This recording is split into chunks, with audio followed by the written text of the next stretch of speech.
Bonjour, alors aujourd'hui on va faire la petite correction de ce questionnaire pour tester les fonctionnalités de coups formatives. Je vais passer en revue toutes les questions et vous expliquer quelles étaient les réponses à obtenir et pourquoi. Alors première question ici, on se posait la question qu'est-ce que doit valoir x pour que x plus 2 égale 5, c'est rien d'autre qu'une toute petite équation à la con qui dit que si x plus 2 égale 5, alors x est égal à 5 moins 2, autrement dit est égal à 3. Ici dans ce questionnaire, vous pouviez autant répondre juste 3 ou répondre x égale 3. Les deux solutions étaient acceptées. Ici, parmi les vecteurs ci-dessous, lequel correspond aux composantes vectorielles suivantes. Alors on voit qu'on a 18 qui multiplie cos de 23 et 18 qui multiplie sin de 23. Ce que j'interprète par ici, c'est que la force, elle doit faire 18 newtons et que l'angle, il est de 23 degrés. Maintenant ici, on est avec une valeur positive en haut, positive en bas. Si je réfléchis, si je veux que ça soit positif en haut, positif en bas, c'est que je suis de ce côté-là de mon système d'axe x, y. Si j'étais de ce côté-là, je serais négatif en haut, positif en bas. Si j'étais de ce côté-là, je serais négatif en haut, négatif en bas, négatif en haut, négatif en bas, ouais. Et puis si j'étais de ce côté-là, je serais positif ici, négatif ici. Donc c'est bien positif, positif. Si je regarde les différentes solutions qui sont proposées ici, j'ai celle-là qui marche, celle-là qui marche, celle-là elle n'est pas dans le bon cadran. Maintenant je dois vérifier avec mes idées ici. 18 newtons, 23 degrés. 18 newtons, 23 degrés, ça joue bien. Ici j'ai 23 newtons, 18 degrés, c'est juste l'inverse. La bonne solution, c'est donc celle-là.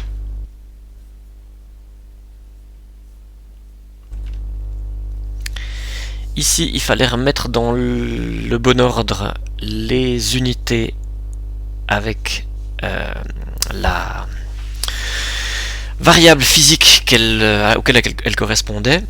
Les Celsius, c'est une unité de température. Donc, je vais mettre des couleurs puisque moi ici je suis sur un PDF, je ne peux pas réordonner. Le Newton, c'est une unité de force. La seconde, c'est une unité de temps. Et le mètre, c'est une unité de distance. Ici, cas particulier, alors j'ai oublié de le préciser, mais je pensais que c'était quelque chose qui était déjà maîtrisé, puisque vous avez l'habitude quand même de remplir des questionnaires depuis un moment sur Internet, je pense. C'est quand vous avez des carrés pour répondre à des questions, ça veut dire qu'ici, il y a un choix multiple.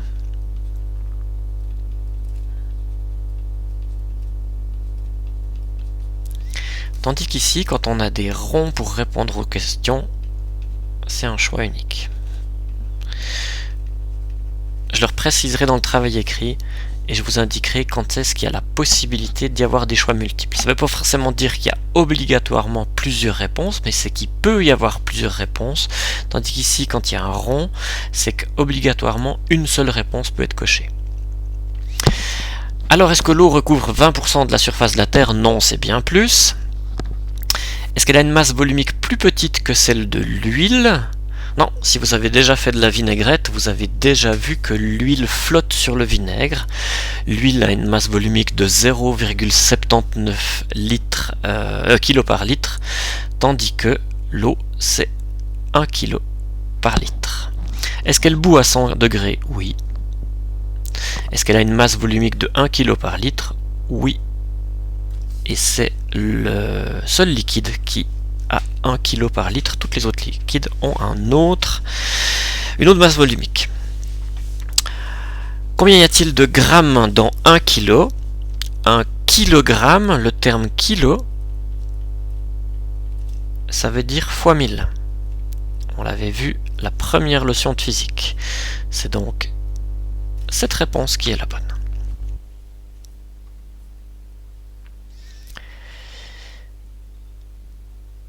Ici, on nous pose deux questions sur ce diagramme vitesse, pardon, pas avec vitesse-temps, c'est un diagramme où on a le temps sur l'axe des X et on a la position sur l'axe des Y. Qu'est-ce qui veut dire ce point-là? On voit qu'après 5 secondes, on est à 50 mètres.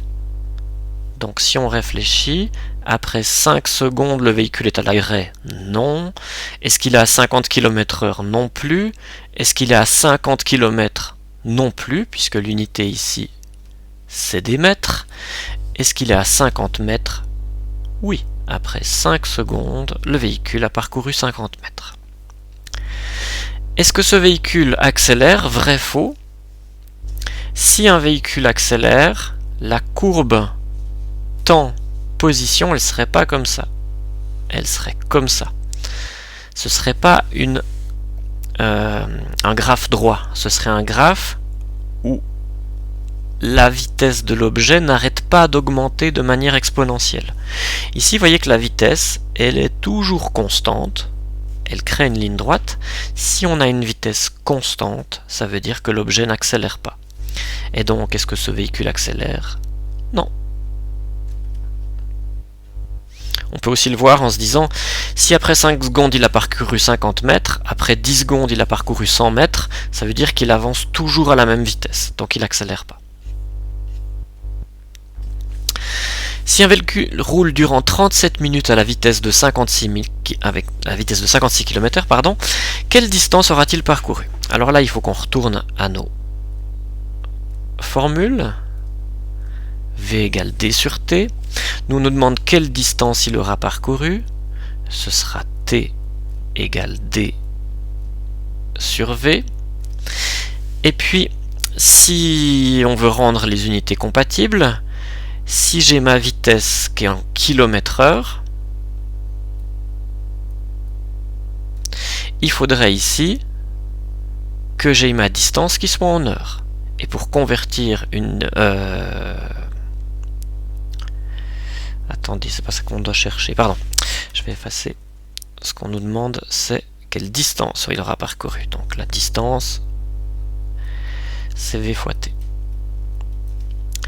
Donc la vitesse, elle est de 56. Et le temps, il est de 37 minutes. Mais ces 37 minutes, elles ne sont pas compatibles avec 56 km/h.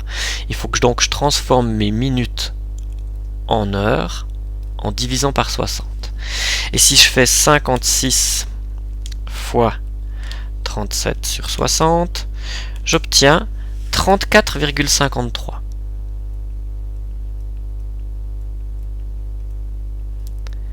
34,53 quoi? Kilomètres. Par contre, ici, on me dit répondre avec deux chiffres après la virgule et sans unité. Donc la réponse qu'il aurait fallu mettre, c'était juste 34,53. Rien d'autre. Quand on vous demande de répondre à une question uniquement avec deux chiffres et sans unité, vous répondez dans le questionnaire uniquement avec cette variable-là et c'est tout. C'est-à-dire que vous mettez 34,53, rien d'autre. Pas de développement, pas d'unité. Comme ça, l'ordinateur, il peut automatiquement corriger votre réponse. Question suivante. J'ai un triangle qui a un côté qui vaut 12 et un autre côté qui vaut 15. On me demande que vaut ça. Ici aussi, on me dit d'arrondir à deux chiffres après la virgule et sans unité. Ce que je sais, c'est Pythagore qui me le dit, c'est que S, ça vaut la racine de 12 au carré plus 15 au carré. Tout ça, je ne l'écris pas, je le mets sur une feuille à côté ou je le fais directement avec ma calculatrice.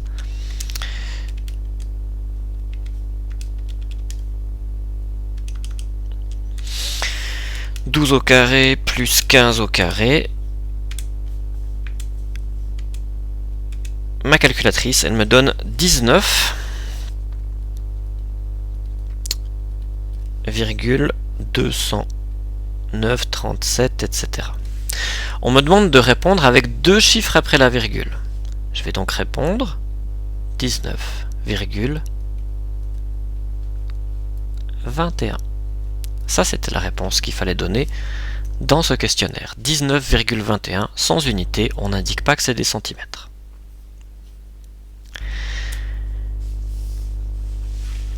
Ensuite ici, il fallait replacer ces vitesses de la plus rapide à la plus lente.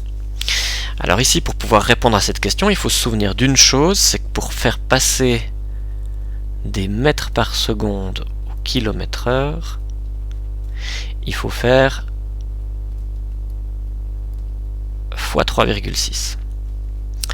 Alors je peux convertir toutes mes vitesses en kilomètre heure, puis comme ça j'aurai toutes les vitesses dans la même unité, puis je pourrai les comparer. Donc celle-là, si je fais 3 fois 3,6, j'obtiens 10,8 km/h. 14 mètres par seconde, 50,4 km/h. Et la dernière, 200 fois 3,6, 720 km/h. Du coup, c'est beaucoup plus facile de mettre les vitesses de la plus rapide à la plus lente. Celle-là, ce sera la plus rapide. Ensuite, il y a celle-là. Ensuite, il y a celle-là. Ensuite, il y a celle-là. Et pour terminer, il y a celle-ci.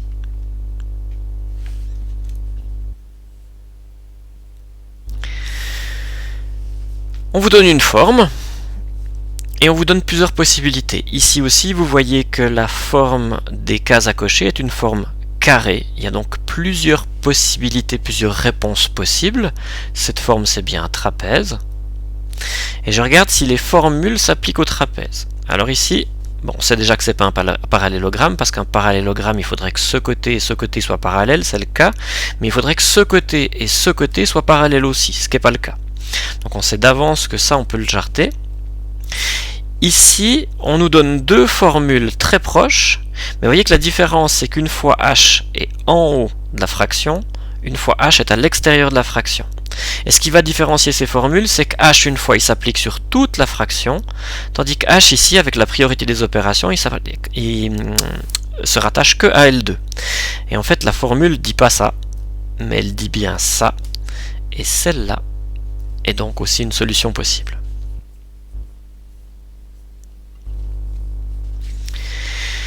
Ici, vous deviez entourer, à l'aide de l'outil graphique qu'on vous propose dans GoFormative, laquelle ou lesquelles de ces forces est une force de réaction. Une force de réaction, c'est une force qui réagit à une force de pesanteur. Cette force-là, c'est la force de pesanteur, c'est la force de pesanteur du bouquin. Du coup, pour pas que le bouquin s'enfonce dans la table, cette force-là, c'est celle qu'il fallait entourer, et la force de réaction. Et dernière question, on vous dit y sur x plus 1 sur 5 égale 2 sur 7. Comment répondre à cette question? Il faut passer mon 1 sur 5 du côté du 2 sur 7.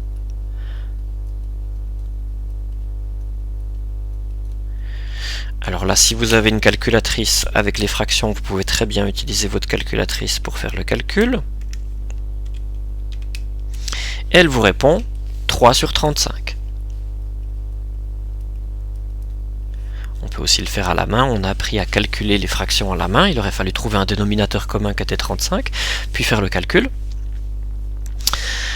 Ici, si je regarde, est-ce que j'ai un haut qui vaut 3, le haut c'est y, et le bas qui vaut 35? Oui, j'ai cette réponse où on me dit le haut vaut 3, le bas vaut 35.